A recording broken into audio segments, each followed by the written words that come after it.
Hello, Ryan here, aka Mac, and welcome. We have January's monthly report to get through for the persistent universe, so settle in. As always, a huge thank you to all of my patrons and channel members. Thank you so much for the support, it is truly appreciated, and if you do enjoy my videos, please do consider subscribing and helping the channel to grow. So starting with the AI features team, it says, this team began the year working on a key AI-driven initiative for 323, which involved a variety of improvements and new behaviors that require frequent discussions between various disciplines. Nice to hear that this is now the focus, as hopefully alongside the replication layer separation, we might actually get to see some more refined AI within 323. Moving on to the AI tech team, they continued development of the generation of navigation mesh on planets, particularly close to the poles, to support outpost locations with NPCs. They also continued to support the designers with additional functionalities and quality of life fixes for Apollo, and for spaceship behaviors, the latest fixes and changes to the new pilot combat behavior was included in the new Arena Commander mode, which you can try for yourself now on the PTU for all backers in 322.1. I think it's on the ePTU.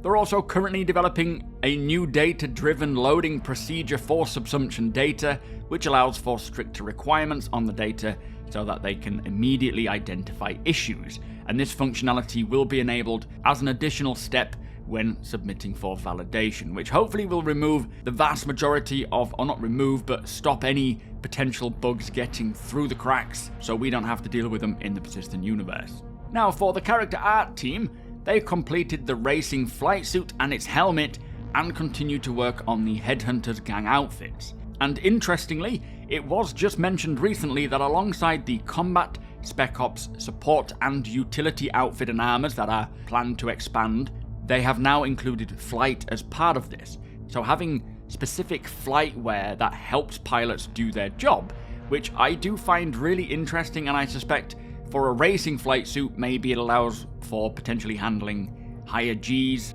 Really hope we hear more about all the different varieties of types of suits and armors and what they do, alongside all the helmet changes as well. Really starting to focus in on which type of gameplay these outfits support.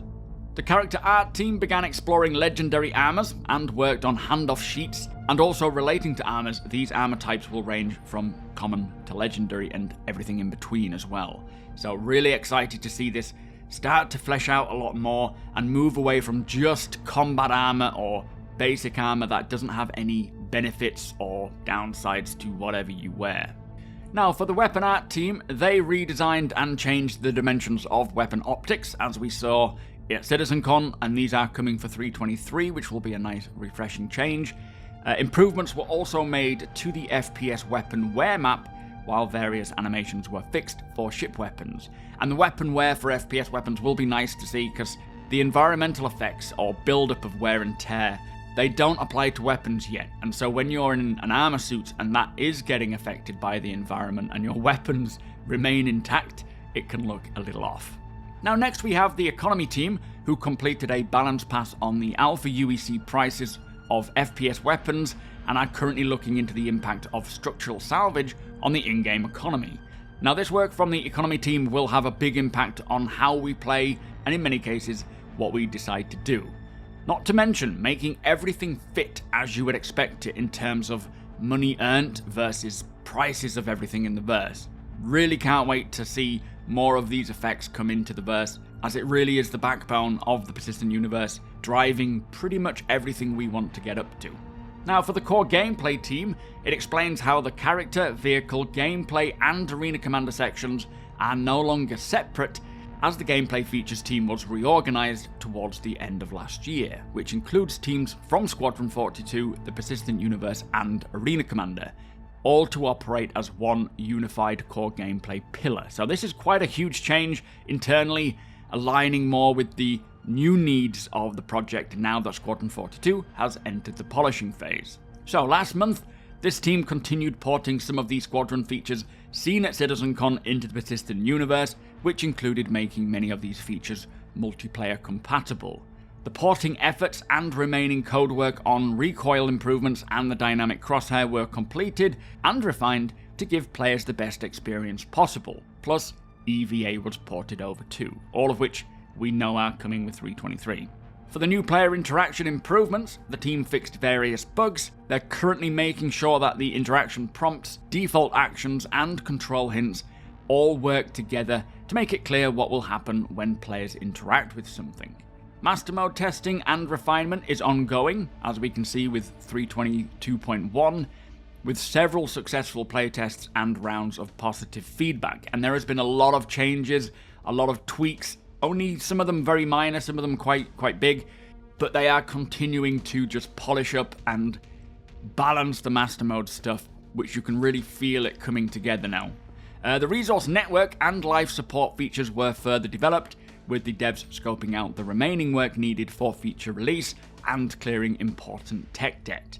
They also continued to work on jump point gameplay, including the procedurally generated tunnels and flow of entering the jump points as well.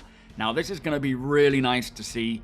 Chances are we will be getting to test this stuff once the replication layer tests have concluded. They may try a bit of server meshing in one system, then they might try something like testing the jump points and going from Stanton to Pyro, but it is getting closer. Anyway, progress was also made on several tech initiatives in January. For example, support continued for server meshing and server crash recovery, and notably, there were improvements to the usable code for robustness and reliability. Now, for the Maelstrom system, which is the dynamic destruction system, the current workload involves evaluating existing setups and generating workflows to fit the new pipeline. The team have already started retrofitting existing systems, including improvements to allow the ship landing gear to detach with the Maelstrom debris, and simplifying the design markup for configuring item control within vehicles. And these changes not only facilitate the pipeline, but also improve on the implementation based on feedback. So really excited hearing about all of this stuff going on. Hopefully, as they highlight more and more of this work, we learn more and more about where they intend to use this system, and I'm certain when it is ready to show off, they will do an Inside Star Citizen or Star Citizen Live, and just give us all the information, as it is a huge system that will pretty much change up everything, even ship combat. Master Modes is changing everything for ship combat, or vehicle combat. Maelstrom, as John Crew put it, will be an apocalyptic change for the game. Now, the team also continued to work on the transit system, preparing it for an upcoming refactor and completing work to ensure the current version is suitable for server meshing and crash recovery, like implementing a safe recovery system for players who experience a crash while moving inside transit. Engineering also continued to refactor the docking and landing systems, including a rewrite of the automatic dock and undock feature. That could explain why certain bugs with docking are not getting addressed now, because they are working on a refactor to it, so it would be a waste of time. Now, for the former Arena Commander team, their focus was on transitioning to the persistent universe and becoming familiar with the workflow and systems. And although their focus is now on the PU, they continue to maintain, improve, and provide regular content updates for Arena Commander, but at a reduced velocity. And that being said, the team finished work on 3 special events and formed a strike team to close out the Resource Network experimental mode. So quite a few interesting changes there. Firstly, it is great to have Arena Commander continually updated, as they've spent a lot of time getting that to a really good state, and I thoroughly enjoy what we have now, so thankfully they won't be letting it go to rot. But now the bulk of revamping is done, having many of the team's resources now focused on the persistent universe is great news. And as it mentions, they will be putting the Resource Network demo that we saw at CitizenCon into Arena Commander's experimental mode for us to test, which will be a lot of fun, and quite challenging, I feel. The team also brought in the new Gravlev Arena Commander race mode, plus a major update to Master Modes as mentioned, as well as various atmospheric maps added across many Master Mode game modes as well. Certainly enjoying the Gravlev racing and Master Mode changes, they are both a lot of fun on the 3.22.1 patch. I implore you to give it a go if it is something you're interested in. I think you will enjoy it. Although, I don't think we're going to be waiting for that patch to drop to live. Finally, for the core gameplay team, they worked on a wide range of features for the upcoming cargo update, which, as we know, includes the new cargo freight elevators, instanced hangars, personal hangar persistence, commodity trading changes, and associated commodity kiosk updates, plus cargo grid improvements, hover trolley support, hauling mission support, and much more. Now, this is all of the stuff coming for 3.23, or the vast majority of it anyway, as many of these features are already slated for the first patch of the year, and will drastically change the cargo profession for the better. Now, moving on to the in-game branding team, alongside the environment team, they continued integrating branding elements for the new distribution centers, which we saw in Inside Star Citizen recently, and they are looking phenomenal. Really excited to see those come in.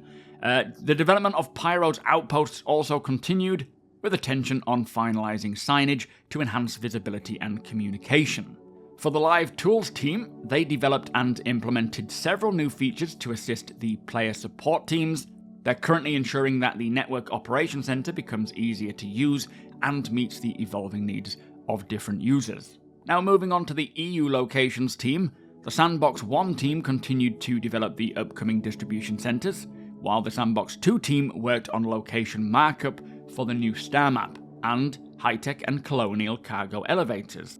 So nice to hear that they are bringing in different aesthetic designs for the freight elevators, but also, as we know, the location markup for every ship and location in the game is going to take some time, so they are just chipping away at that, and they will keep rolling out these new locations for the star map, the local area map, as and when they are ready.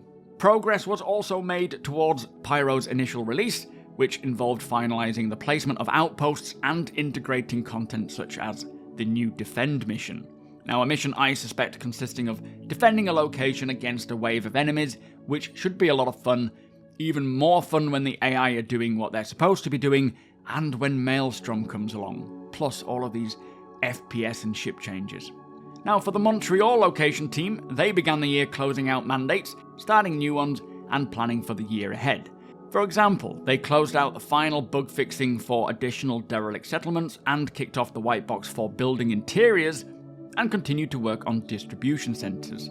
Hopefully the progress on the building interiors can push along at a good speed, because it will be so nice to get our own apartment, plus many other locations for missions and exploration at the major cities.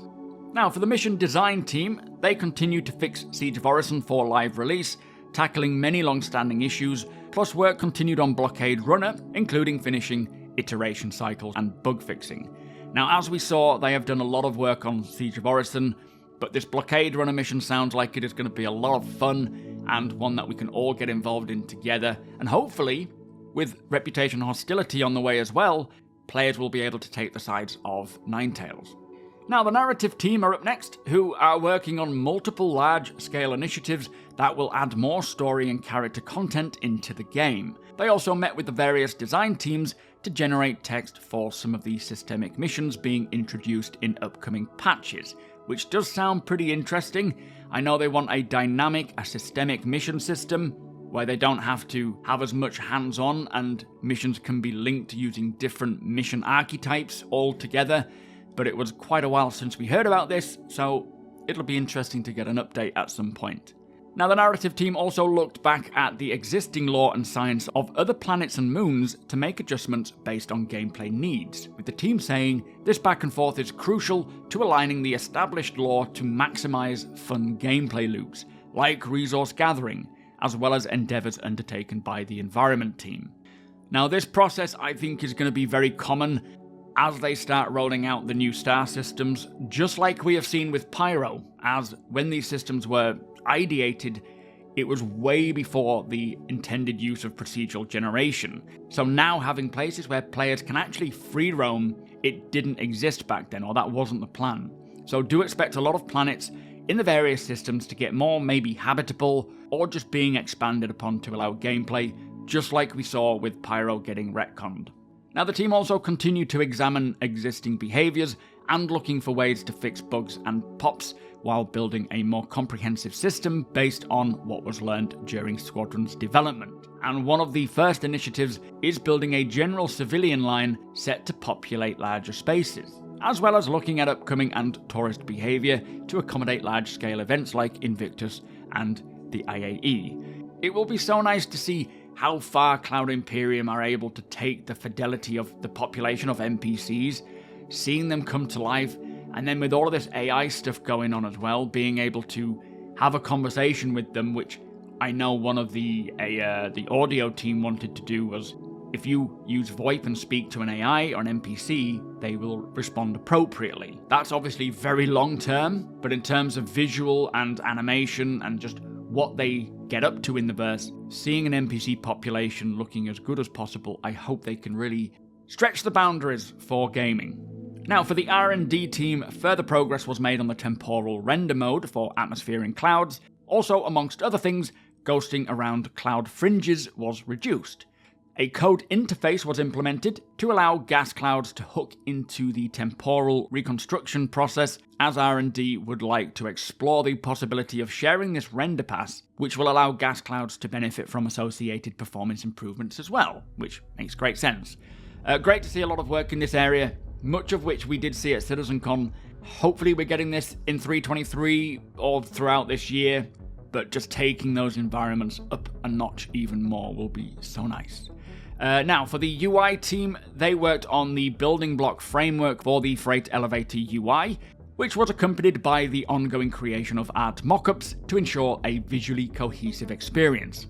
A user experience pass is also underway for the freight elevators and resource network mandates, plus wireframes were created for the commodity kiosk user experience, while attention was given to enhancing the overall UX within the item shop. And then finally we have the VFX team. They focused on fixing log spam, which had built up over time, and involved solving minor data errors that don't necessarily break the game, but can be problematic to the devs working in the editor if too many accumulate. They also continued to support several locations, including the latest version of Siege of Orison, and a few Pyro outposts as well. So there you have it, a great update for all the work that went on in January for the Persistent Universe. Plenty going on there, and as we will see on Inside Star Citizen this quarter, or for the duration, and Star Citizen Live, much of this stuff being shown off, and a lot of it releasing in 3.23 around April time. But with that said, if you do enjoy my videos, please do consider subscribing. Also, do come and hang out over at twitch.tv/SuperMacBrother. You are all more than welcome, whether you are brand new to the game, a veteran, everybody is welcome. Come and hang out and ask your questions, or just watch me play and chat about the game. Hit the thumbs up if you don't mind, it does the channel a big favour, and tick that notification bell if you'd like to be notified when my videos go live. Again, a huge thank you to my patrons and channel members. Thank you for watching, and I'll see you in the next one.